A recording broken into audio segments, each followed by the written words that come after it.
这礼拜日是母亲节，台北市医师职业工会早起表示讲，卫生福利部进行公告的病医评鉴标准哦，既然甲有新的医师袂当伫暗时甲透早工作的规范提掉，是牺牲医师妈妈的权益。也毋过，卫生福利部是表示讲，评鉴的标准包括职业安全卫生法所有的规定，嘛包括有新的医师哦，对医师权益的保障是愈发全面。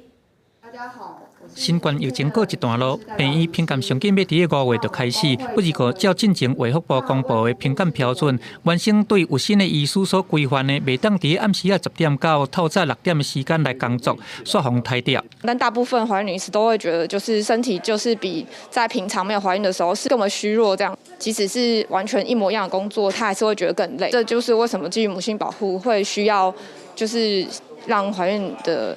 女士就是夜间不要值班。巴肚大海还要过来值大夜班，工会咧想讲这是替医师妈妈的权益来开刀。妇女身体基金会讲，掠伫个健康角度来看，无论是性别有新也是无，原则上拢应该爱尽量来避免伫个夜间工作甲轮班工作。卫福部替大法官的释宪来做查证牌，甲某性保护的相关评鉴条文甲汰掉，这是错误的理解。卫福部今天提出一个理由，说是因为劳动部这个依大法官的这个释宪案，所以他提出修法，所以卫福部跟着删掉。那我们其实不知道卫福部到底是跟到哪里去了，就是他是不是没有仔细看劳动部提出的草案条文？雇主要依照这个劳工的这个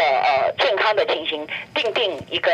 计划来维护他们的健康，必要的时候也进行这个工作的调整，都做好这个记录，以备于我们在进行医院评鉴的时候进行查核。卫福部回应讲，有考虑到部分医师纳入劳基法，不过一部分还未纳入，所以伫个医疗法专章出炉进前，先把职业安全卫生法甲放入去评鉴规准内底，通更较全面性来保障医师的权益，其中嘛包含有新的医师。记者综合报道。